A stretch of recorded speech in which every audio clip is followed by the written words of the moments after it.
ನಮಸ್ಕಾರ. ಇವತ್ತಿನ ಮೆಗಾ ಸುದ್ದಿ ದಂಡ -50% ಕಡಿತ. ಬಿಬಿಎಂಪಿ ವ್ಯಾಪ್ತಿಯಲ್ಲಿ ಯಾರೆಲ್ಲ ತೆರಿಗೆಯನ್ನು ಬಾಕಿ ಉಳಿಸ್ಕೊಂಡಿದ್ದಾರೆ ಅವರಿಗೆ 50% ರಿಯಾಯಿತಿಯನ್ನು ಕೊಡಲಾಗಿದೆ. ಈ ಮೂಲಕ ಯಾರೆಲ್ಲ ದಂಡವನ್ನು ಬಾಕಿ ಉಳಿಸ್ಕೊಂಡಿದ್ದಾರೆ ಅತಿ ಶೀಘ್ರವಾಗಿ ಆ ದಂಡ ಪಾವತಿಯನ್ನು ಮಾಡಬಹುದಾಗತ್ತೆ. ಇದರಿಂದ ಸರ್ಕಾರ 2700 ಕೋಟಿ ರೂಪಾಯಿಯನ್ನು ಆದಾಯದ ನಿರೀಕ್ಷೆಯನ್ನು ಇಟ್ಕೊಂಡಿದೆ. ಈ ವಿಚಾರಕ್ಕೆ ಸಂಬಂಧಪಟ್ಟಂತೆ ವಿಪಕ್ಷಗಳು ವಿರೋಧವನ್ನು ವ್ಯಕ್ತಪಡಿಸ್ತಾವೆ. ಆ ವಿರೋಧದ ನಡುವೆ ಕೂಡ ಈ ತಿದ್ದುಪಡಿಯನ್ನು ಅಂಗೀಕರಿಸಲಾಗಿದೆ. ಹಾಗಾಗಿ ಈ ತಿದ್ದುಪಡಿಯ ಸಾಧಕ ಬಾಧಕಗಳ ಚರ್ಚೆ ಡೆಫಿನೆಟ್ಲಿ ಆಗಲೇಬೇಕು. ಜೊತೆಗೆ ಆದಾಯದ ಕ್ರೋಢೀಕರಣ ಆಗುತ್ತೆ ಅನ್ನೋದಾದರೆ ಆರ್ಥಿಕ ಮೂಲವನ್ನು ಬಲಪಡಿಸ್ಕೊಳ್ಬೇಕು ಅನ್ನುವಂಥ ಉದ್ದೇಶ ಸರಿ ಇದ್ದರೂ ಕೂಡ ಹಾಕಿರೋದೇ ದಂಡ ಇರೋದ್ರಿಂದಾಗಿ ಅದನ್ನು ರಿಕವರಿ ಮಾಡೋದಕ್ಕೆ ಹೊರಟಿದ್ದಾರಲ್ಲ, ಇದು ಎಷ್ಟು ಸರಿ ಅನ್ನುವಂಥ ಪ್ರಶ್ನೆ ಉದ್ಭವ ಆಗಿದೆ. ಯಾಕಂತ ಹೇಳಿದ್ರೆ ಆದಾಯದ ಕ್ರೋಢೀಕರಣ ಆಗುತ್ತೆ ಅಂತ ಹೇಳಿದ್ರೆ ತೆರಿಗೆ ಬಾಕಿ ಉಳಿಸ್ಕೊಂಡಿರೋರ ಹತ್ರ ಕೂಡ 50% ಕಡಿತ ಮಾಡಿಬಿಟ್ಟು ಹಣ ಕಟ್ಟಿಸ್ಕೊಳ್ಳುವಂಥ ಈ ಧೋರಣೆಗೆ ಏನು ಹೇಳ್ತಾರೆ, ಯಾವ ರೀತಿಯ ಒಂದು ಅಭಿಪ್ರಾಯ ವ್ಯಕ್ತವಾಗ್ತಾ ಇದೆ? ವಿಪಕ್ಷಗಳಿಗಾಗಲೇ ವಿರೋಧವನ್ನು ವ್ಯಕ್ತಪಡಿಸಿರೋದ್ರಿಂದಾಗಿ, ಆಡಳಿತ ಪಕ್ಷ ಇದನ್ನು ಅಂಗೀಕರಿಸಿರೋದ್ರಿಂದಾಗಿ ಸಾಧಕ ಬಾಧಕಗಳ ಕುರಿತಂತೆ ಕೂಲಂಕುಷವಾಗಿ ಇವತ್ತಿನ ನಮ್ಮ ಕಾರ್ಯಕ್ರಮದಲ್ಲಿ ಚರ್ಚೆ ಮಾಡೋಣ. ನಾನು ದಿವ್ಯಶ್ರೀ.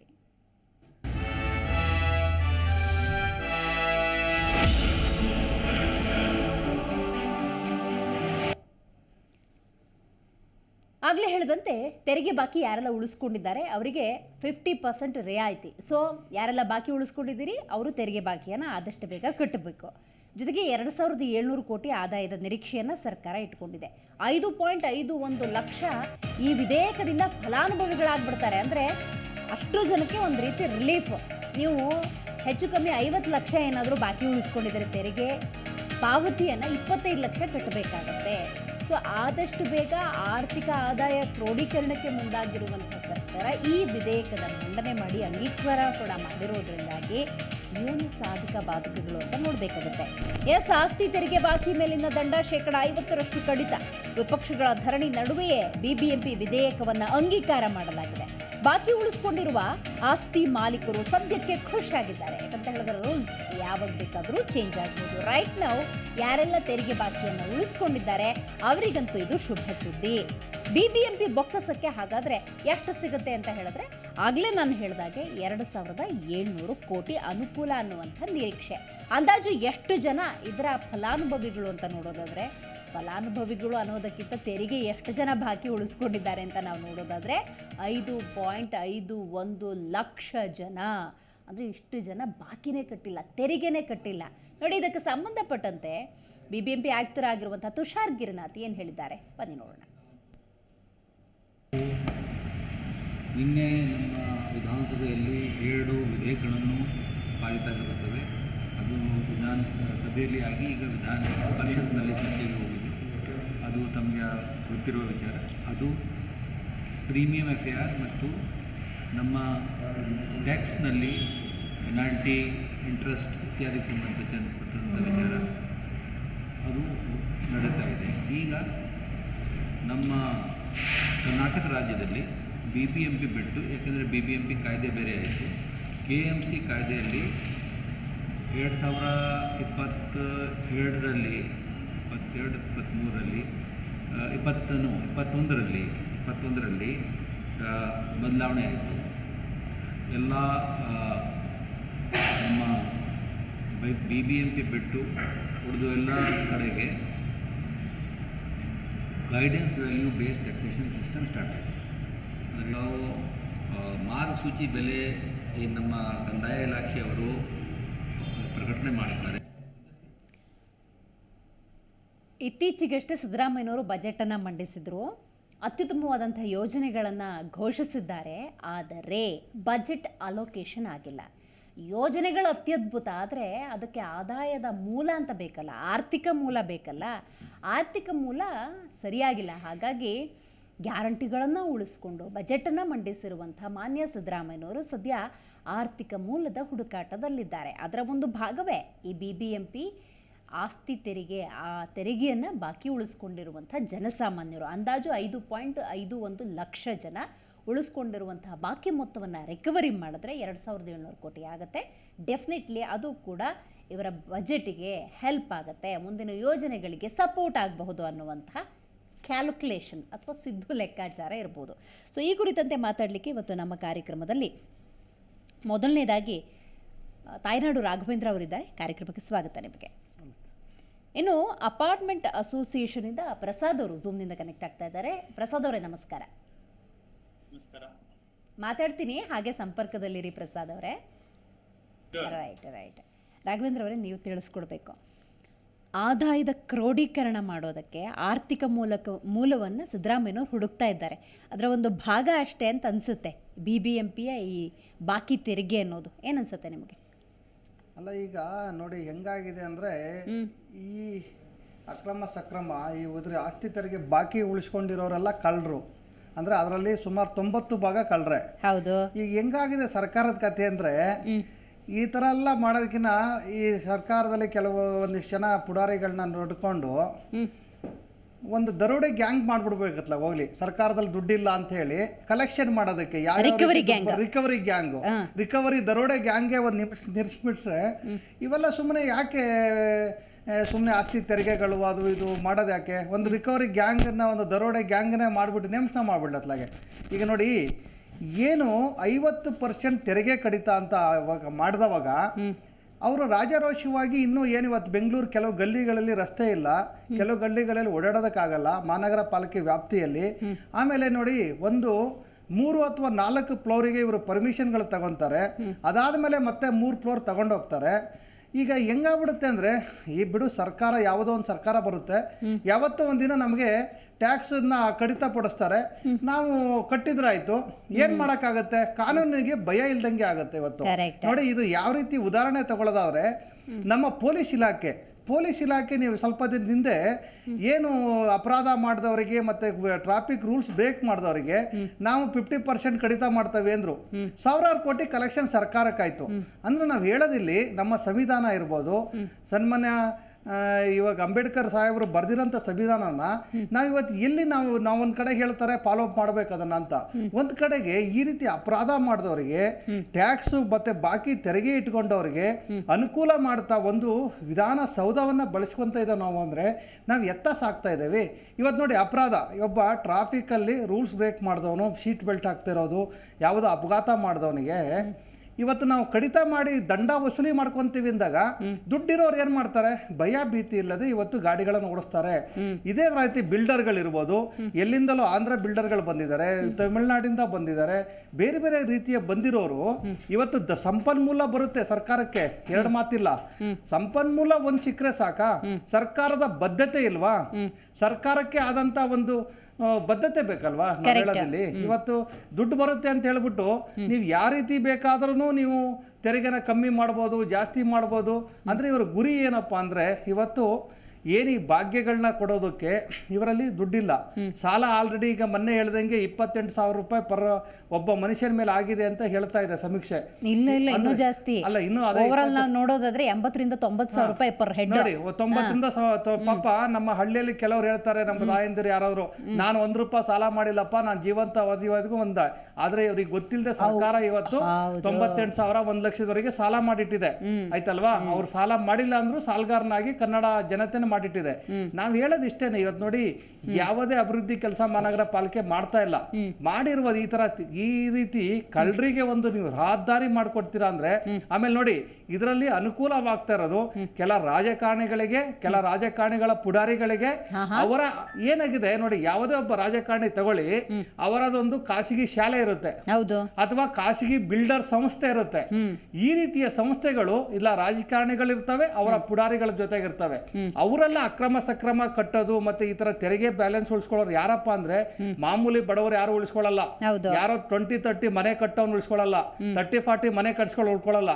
ಏನಿದ್ರು 50-60, 60-80 ಮನೆ ಏನ್ ಕಟ್ತಾರಲ್ಲ, ಈ ತರದವರು ತೆರಿಗೆನ ಉಳಿಸ್ಕೊಳ್ತಾರೆ. ಅವಾಗ ಇವ್ರಿಗೆ ಗೊತ್ತಿರುತ್ತೆ, ಯಾವತ್ತೂ ಒಂದು ದಿನ ಸರ್ಕಾರಕ್ಕೆ ದುಡ್ಡಿಲ್ದಂಗೆ ಆಗುತ್ತೆ, ಖಜಾನೆ ಖಾಲಿ ಆಗುತ್ತೆ. ಅವತ್ತು ನಮಗೆ ಈ ರೀತಿಯ ಒಂದು ಸವಲತ್ತನ್ನು ಮಾಡಿಕೊಡ್ತಾರೆ. ಯಾವತ್ತೂ ಕಟ್ಟಣ.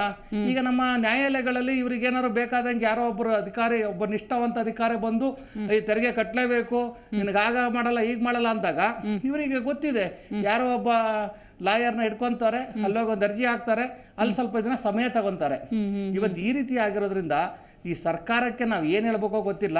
ಅದ್ರ ಬದಲಿಗೆ ಒಂದು ರಿಕವರಿ ಟೀಮ್ ಮಾಡ್ಕೊಳ್ಳಿ, ಒಂದು ಕಳ್ಳರ ಗ್ಯಾಂಗ್ ಮಾಡ್ಕೊಬಿಡಿ ಅಂತ ಈಗ ಸದನದಲ್ಲಿ ಇದನ್ನ ಅಂಗೀಕಾರ ಮಾಡ್ಬಿಟ್ಟಿದ್ದಾರೆ. ಇವ್ರಿಗೆ ಬೇಕಾಗಿದ್ದೆಲ್ಲ ಅಂಗೀಕಾರ ಮಾಡ್ತಾರ್ರಿ. ನೋಡಿ ಹೆಂಗಿದೆ ಅಂದ್ರೆ ಇನ್ನು 28ನೇ ತಾರೀಕುವರೆಗೆ ಗಡುವಿದೆ ಕನ್ನಡ ನಾಮಫಲಕ ಹಾಕಕ್ಕೆ. ಅದನ್ನ ನೀನೇನ್ ಮಾಡ್ತಾರೋ ನೋಡ್ಬೇಕು. ಇವ್ರಿಗೆ ಬೇಕಾದ ಸವಲತ್ತು ಬೆಳೆದಲ್ಲ. ಯಾವುದೇ ನೀವು ಒಂದು ತಗೊಳ್ಳಿ, ಯಾವುದೇ ಒಂದು ಶಿಕ್ಷಣ ಇಲಾಖೆ, ಖಾಸಗಿ ಶಿಕ್ಷಣ ಇಲಾಖೆ ತಗೊಳ್ಳಿ, ಬಿಲ್ಡರ್ ಸಂಸ್ಥೆಗಳು ತಗೊಳ್ಳಿ, ಎಲ್ಲರಿಗೂ ಅವರವರದ ಪಾಲ್ಗಳಿದೆ. ಇವತ್ತು ಈ ಬಿಲ್ಡರ್ ಸಂಸ್ಥೆಗಳೆಲ್ಲ ರಾಜಕಾರಣಿಗಳಿದೆ. ಮಹಾನಗರ ಪಾಲಿಕೆ ಕೌನ್ಸಿಲರ್ಗಳಿರ್ಬೋದು, ಏನು MLA ಗಳಿರ್ಬೋದು, ಇವ್ರದೇ. ಆದ್ರಿಂದ ರೈಟ್. ಓಕೆ, ಮಾತಾಡ್ತೀನಿ. ಇದೀಗ ನಮ್ಮ ಕಾರ್ಯಕ್ರಮದಲ್ಲಿ ಬಿಪ್ಯಾಕ ರಾಘವೇಂದ್ರ ಅವರು ಕೂಡ ಭಾಗಿಯಾಗಿದ್ದಾರೆ. ನಮಸ್ಕಾರ ಪ್ರಸಾದ್ ಅವರೇ.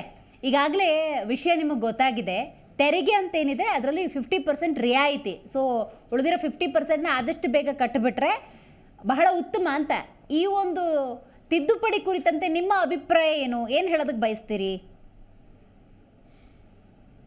ಫ್ರಾಂಕ್ಲಿ ಅದು ಫುಲ್ ಇನ್ಫಾರ್ಮೇಶನ್ ನಮ್ಮ ಹತ್ರ ಇಲ್ಲ ಮೇಡಮ್. ಏನ್ ಹೇಳ್ತಾ ಇದ್ದಾರೆ ಅಂದ್ರೆ ಒಂದು 50% ರಿಯಾಯಿತಿ ಕೊಡ್ತಾ ಇದೀವಿ. ಪೆನಾಲ್ಟೀಸ್ ಬಗ್ಗೆ, ಪೆನಾಲ್ಟೀಸ್ ಮೇಲೆನೆ ರಿಯಾಯಿತಿ ಕೊಡ್ತಾ ಇದೀವಿ. 50% ಆಫ್ ಅಂತ ಹೇಳ್ತಾ ಇದ್ದಾರೆ. ಅದು 2700 crore ವೇವ್ ಆಗತ್ತೆ ಅಂತ ಒಂದು ಸ್ಟೇಟ್ಮೆಂಟ್. 1000 ಕೋಟಿ ಕಲೆಕ್ಟ್ ಮಾಡ್ತೀವಿ ಅಂತ ಇನ್ನೊಂದು ಸ್ಟೇಟ್ಮೆಂಟ್. ಅದೇನು ಅರಿಥಮೆಟಿಕಲ್ ಅರ್ಥ ಆಗ್ಲಿಲ್ಲ. ಇಲ್ಲ 2700 ಕೋಟಿ ರಿಕವರಿ ಆಗತ್ತೆ ಅಂತ ಅವ್ರದ್ದು ಟಾರ್ಗೆಟ್ ಇರುವಂತದ್ದು. ಸೊ ಇಷ್ಟು ವರ್ಷ ಕೋಟಿ ಕಲೆಕ್ಟ್ ಮಾಡ್ತೀವಿ ಅಂತ ಹೇಳ್ತಾ ಇದ್ದಾರೆ. ಅಂದ್ರೆ ಅಷ್ಟೇ ಕಲೆಕ್ಟ್ ಮಾಡ್ತಾರ. ವೇವರ್ ಆಗಿದ ಮೇಲೆ 2700 crores ಅವ್ರು ಹೇಳ್ತಾ ಇದ್ರು. ಹೌದು, ಎಕ್ಸಾಕ್ಟ್ಲಿ. ಈಗ ಅದಕ್ಕೂ ಹೆಚ್ಚಿದೆ. ಈಗ ನೋಡಿ 50% ಮಾಡಿದ ಮೇಲೆ 2700 ಕೋಟಿ ರಿಕವರಿ ಆಗತ್ತೆ ಅಂತ ಇವ್ರ ನಿರೀಕ್ಷೆ, ಸರ್ಕಾರದವ್ರ ನಿರೀಕ್ಷೆ ಅಥವಾ BBMP ನಿರೀಕ್ಷೆ, ಎಕ್ಸ್ಪೆಕ್ಟೇಷನ್. ಅದರಿಂದ ಮತ್ತೆ ಈವನ್ ಅದರಿಂದ 1000 ಕೋಟಿ ಮಾತ್ರ ಕಲೆಕ್ಟ್ ಮಾಡ್ತೀವಿ ಅಂತ ಒಂದು ಎಕ್ಸ್ಪೆಕ್ಟೇಷನ್ ಇದೆ ಅವ್ರದ್ದು. ಮತ್ತೆ ಇನ್ನೂ ವೇವರ್ ಮಾಡ್ತಾ ಇದಾರೆ, ಅದು ಗೊತ್ತಿಲ್ಲ ನಮ್ಗೆ. ಎನಿವೆ ಏನಂತ ಓನ್ಲಿ ಪೆನಾಲ್ಟಿ ಮೇಡಮ್. ಅದು ಏನಂದ್ರೆ 5 ವರ್ಷ ಮೇಲೆ ಪೇ ಮಾಡಿಲ್ಲ ಅಂತ ಯಾರಿದಾರೋ ಅವರು ಪ್ರಾಪರ್ಟಿ ಟ್ಯಾಕ್ಸ್ ಪೇ ಮಾಡ್ತಾ ಇಲ್ಲ, ಪೆನಾಲ್ಟಿ ಪೇ ಮಾಡ್ತಾ ಇದೀವಿ ಅಂತ. ಆ ಪೆನಾಲ್ಟಿ ಈ ಅಕ್ರಮ ಸಕ್ರಮ ತರ ಮಾಡಿರೋರ್ಗೆ ಕೊಡ್ತಾ ಇದಾರ, ಅಥವಾ ಚಿಕ್ಕ ಮನೆಗಳವ್ರು ಯಾರೋ ಪ್ರಾಪರ್ಟಿ ಟ್ಯಾಕ್ಸ್ ಪೇ ಮಾಡ್ತಾ ಇಲ್ಲ 10 ವರ್ಷದಿಂದ ಅವ್ರಿಗೆ ಚಿಕ್ಕ ಸ್ಮಾಲ್ ಪೆನಾಲ್ಟಿ ಏನಿದೆಯೋ ಅದು ಅರ್ಧ 50% ಸೇವ್ ಮಾಡಿ ಕಲೆಕ್ಟ್ ಮಾಡ್ತಾ ಇದಾರೆ ಅಂತ ಗೊತ್ತಿಲ್ಲ.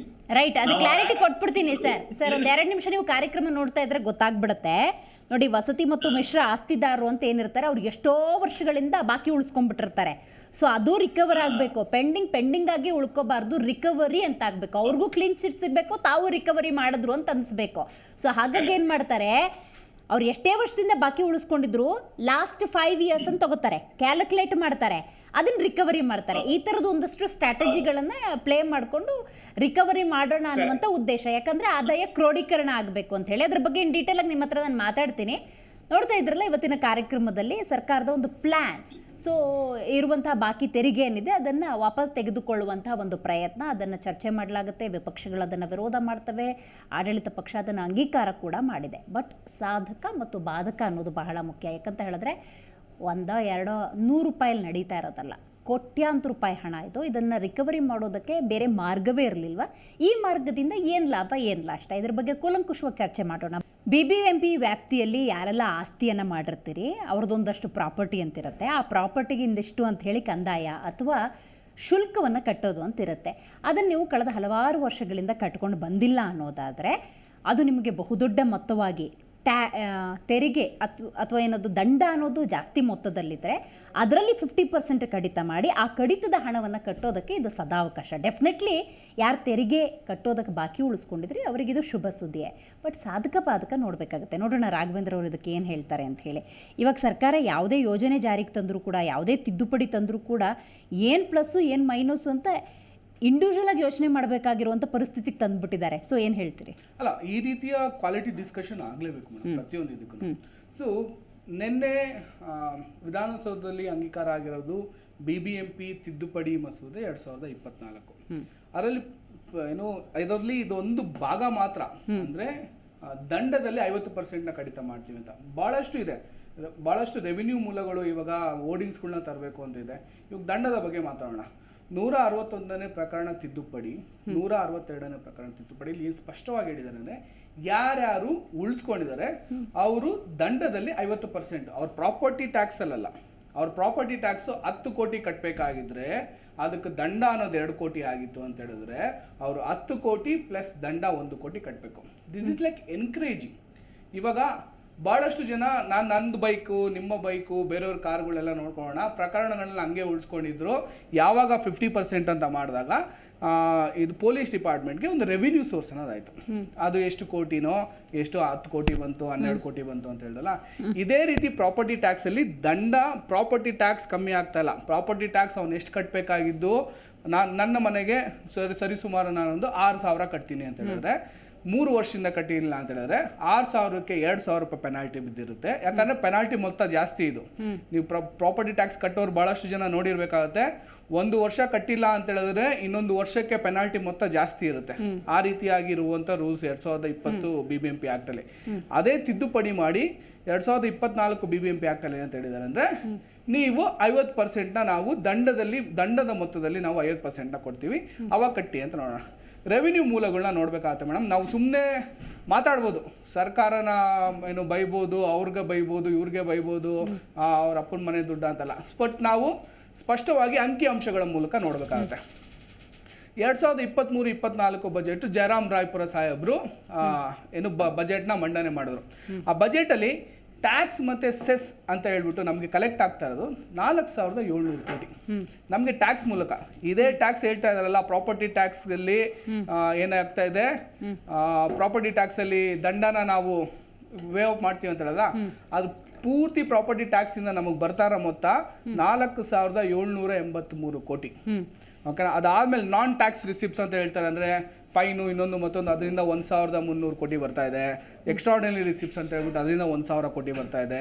ಸೆಸ್ಸು, ಸರ್ಚ್ ಚಾರ್ಜಸ್ಸು, ಅದು ಇನ್ನೊಂದು ಮತ್ತೊಂದು ಅಂತ ಹೇಳ್ಬಿಟ್ಟು ಅದರಿಂದ 500 ಕೋಟಿ ಬರ್ತಾ ಇದೆ. ನಮಗೆ ಕೇಂದ್ರ ಸರ್ಕಾರದಿಂದ ಆದಾಯ 461 ಕೋಟಿ ಬರ್ತಾ ಇದೆ. 461 ಕೋಟಿ ಮಾತ್ರ ಕೇಂದ್ರ ಸರ್ಕಾರದಿಂದ BBMPಗೆ ಬರ್ತಾ ಇದ್ದು. ಅದೇ ರಾಜ್ಯ ಸರ್ಕಾರದಿಂದ BBMPಗೆ 3,632 ಕೋಟಿ ಬರ್ತಾ ಇದೆ. ಸೊ ಒಟ್ಟು ಬಜೆಟ್ ಗಾತ್ರ ನಮ್ದು 11,880 ಕೋಟಿ. ಇದು ಒಟ್ಟು ಬಜೆಟ್ ಗಾತ್ರ 11,880 ಕೋಟಿ. ಈ ಬಜೆಟ್ನ ಇನ್ಕ್ರೀಸ್ ಮಾಡಿದ್ರೆ ಇನ್ನು ಡೆವಲಪ್ಮೆಂಟ್ ಪ್ರೋಸೆಸ್ಗೆ ಇದು ಮಾಡ್ಕೋಬೋದು. ಯಾರ್ಯಾರು ಕಟ್ಟಿಲ್ಲ ಅವ್ರನ್ನ ಸುಮ್ಮನೆ ಬಿಟ್ಬಿಟ್ಟೆ, ನಮ್ಮದೇ ಸರ್ಕಾರ ಇದೆ, ನಾವೇನು ಮಾಡ್ಕೊಳ್ರ ಆಗುತ್ತೆ, ಕಟ್ಟಲ್ಲ, ಬಿಟ್ಬಿಡೋಣ ಹಾಗೆ ಹೇಗೆ ಅಂತ ಇದ್ದವರು ಸಹ ಅಟ್ಲೀಸ್ಟ್ 50% ಆಫ್ ಕೊಟ್ಟಿದ್ದಾರೆ. ಇದು ಬರೀ ಒಂದು ಟೈಮ್ ಪೀರಿಯಡ್ ಮಾತ್ರ, 2 ತಿಂಗಳು 3 ತಿಂಗಳು. ಇದು ಬರೀ ಸರ್ಕಾರದಲ್ಲಿ ಮಾತ್ರ ಇದೆ ಹೊರತು ಇನ್ನೂ BBMPಗೆ ಬಂದಿಲ್ಲ. BBMPಗೆ ಬಂದಾಗ ಅದನ್ನು ಎಕ್ಸಿಕ್ಯೂಟಿವ್ ಏಜೆನ್ಸಿ ಬಂದ್ಬಿಟ್ಟು BBMP ಅದು ಎಕ್ಸಿಕ್ಯೂಟಿವ್ ಯಾವ ರೀತಿ ಮಾಡಬೇಕು ಅಂತ ಮಾಡುತ್ತೆ. ಇದೇ ಚಾನ್ಸ್ ಇಸ್ಕೊಂಡು ಭಾಳಷ್ಟು ಜನ ಹೆಂಗೆ ಏನೋ ಬೈಕಲ್ಲಿ ಇದ್ದಿದ್ದು ಫೈನ್ಗಳು, ಕಾರಲ್ಲಿ ಇದ್ದಿದ್ದು ಫೈನ್ಗಳನ್ನ ಕಟ್ಟರೆ ಈ ರೀತಿ ಕಂಟ್ರೋಲ್ಗೆ ಎನ್ಕರೇಜ್ ಮಾಡೋದು. ನಿಮ್ಗೆ ಅಟ್ಲೀಸ್ಟ್ ಇದರಿಂದ 1,000 ಕೋಟಿ ಆದಾಯ ಸಿಗುತ್ತೆ ಅಂತ ಹೇಳಿದ್ರೆ that is for good for the city. Recovery ಮಾಡೋದಕ್ಕೆ ಅಸಹಾಯಕ ಸ್ಥಿತಿ, ಇದಕ್ಕೆ ಈಗ ಆಫರ್ ಕೊಡ್ತಾ ಇದೆ ಸರ್ಕಾರ ಅಂತ ನೋಡೋಕ್ಕಾಗತ್ತಾ? Fair enough. ಅದನ್ನು ತಿಳ್ಕೊಳ್ಳೋರು ಆ ರೀತಿನೇ ತಿಳ್ಕೊಬೋದು. ರಿಕವರಿ ಮಾಡೋಕ್ಕೆ ಭಾಳಷ್ಟು ಕಡೆ ಆಗ್ತಾ ಇಲ್ಲ, ಭಾಳಷ್ಟು ಕಡೆ ಕೋರ್ಟ್ ನೋಟಿಸ್ ಹೋಗಿದೆ, ಇನ್ನೊಂದು ಮತ್ತೊಂದು ಏನೇನೋ ಇದೆ. ಆ ರೀತಿಯಾಗಿಯೂ ಸಹ ಇದನ್ನು ಎನ್ಕರೇಜ್ ಮಾಡ್ತಾ ಇರೋದು. ಇದಕ್ಕೆ ಭಾಳಷ್ಟು ಜನ ಕಟ್ಟೇ ಇರಲ್ಲ ಮೇಡಮ್. ಭಾಳಷ್ಟು ಜನ ನೀವು ದೊಡ್ಡ ವ್ಯಕ್ತಿಗಳು ಸಹ ಕಟ್ಟಿರಲ್ಲ, ಸಣ್ಣ ಮನೆಯವರು ಕಟ್ಟಿರಲ್ಲ. ಇದು ಯಾಕೆ ಅಪಾಯಕಾರಿ ಅಂತ ಅನಿಸುತ್ತೆ ಅಂತ ಹೇಳಿದ್ರೆ, ನೋಡಿ 10-20 ವರ್ಷದಿಂದ ಎಷ್ಟೋ ಜನ ಕಟ್ಟೇ ಇಲ್ಲ, ದಂಡನೇ ಕಟ್ಟಿರಲ್ಲ. ಸೊ ದಂಡದಲ್ಲಿ 50% ಇದು. ಅಂಥ ಸಂದರ್ಭದಲ್ಲಿ ಮುಂದೊಂದು ದಿವಸ 50%ಗೆ ತರ್ತಾರೆ, ಅದನ್ನೂ ಕಟ್ಟಿಲ್ಲ ಅಂತ ಹೇಳಿದ್ರೆ ಮುಂದೊಂದು ದಿವಸ 25%ಗೆ ತರ್ಬೋದು, ಮುಂದೊಂದು ದಿವಸ ಮನ್ನಾನೇ ಮಾಡ್ಬೋದು. ರಾಜಕಾಲ ಮೇಲೆ ಬೇಕಾದ್ರೆ ಮನೆ ಕಟ್ಟೋಣ ಬಿಡಿ, ಮುಂದೊಂದು ದಿವಸ ಒಳಗೊಂದು ಪೈಪ್ ಏನೋ ಹಾಕ್ಬೋದೇನೋ ಅನ್ನೋ ಧೋರಣೆ ಬರೋದಿಲ್ವಾ ಅಂತ. ಅದು ಹಂಗಲ್ಲ. ನೀವು ಹೇಳ್ತಾ ಇರೋದು ಟ್ಯಾಕ್ಸ್ನೇ ಕಟ್ಟಂಗಿಲ್ಲ ಅನ್ನುವ. ಅಲ್ಲ, ಟ್ಯಾಕ್ಸ್ ಅಲ್ಲ, ಟ್ಯಾಕ್ಸಿಗೆ ದಂಡನೇ ಬರೋಣ. ದಂಡ ಅದು ನನ್ನ ನೆಗ್ಲಿಜೆನ್ಸ್ ನಂಗೆ ದಂಡ ಆಗಿರೋದು, ಬಟ್ ಟ್ಯಾಕ್ಸ್ ಕಮ್ಮಿ ಆಗಿಲ್ಲ. ಟ್ಯಾಕ್ಸ್ ನೀವು 3,000 ಕಟ್ಟಬೇಕಾದ್ರೆ ಟ್ಯಾಕ್ಸ್ 3,000 ರೂಪಾಯಿ ಕಟ್ಟಬೇಕು. 300 ರೂಪಾಯಿ ದಂಡ ಆಗಿದೆ. ಆ 300 ರೂಪಾಯಿ ಮೇಲೆ ನಿಂಗೆ ಒಂಚೂರು ಕನ್ಸೆಷನ್ ಕೊಡ್ತಾ ಇದೆಯಪ್ಪ, 150 ರೂಪಾಯಿ ಕಟ್ಟು ಅಂತ ಎನ್ಕರೇಜ್ಮೆಂಟ್. ಇದೇ ಅಂತ ಹೇಳಿದ್ರೆ ಜನಗಳು ಮೋಟಿವೇಟ್ ಮಾಡಿ ಕಟ್ಬೋದು ಅನ್ನುವ ಒಂದು ಉದ್ದೇಶದಲ್ಲಿ. ಇಲ್ಲ ಅಂತ ಹೇಳಿದ್ರೆ ಏನು ಇದೇ ಇಲ್ಲ, ಹಂಗೆ ಮುಚ್ಕೊಂಡು ಹೋಗೋಣ ಬಹಳಷ್ಟು ಜನದ್ದು ಮೇಡಮ್ ದಂಡನೇ ಸುಮಾರು ಕೋಟಿ ಆಗಿದೆ. ದಂಡ ಆಗಿರೋದು ಅದು ಅದೇ that is ದಂಡ ಆಗಿರೋದು. ದಂಡಗೆ ಏನಂದ್ರೆ ಫೈನ್ ಅನ್ನೋದು ಬಹಳ ಜನ ಕಟ್ಟಕ್ಕೂ ಏನು ಹೇಳ್ತಾರೆ, ಇದು ಸೈಕಾಲಜಿಕಲ್ ನೋಡೋಣ ನಾವು.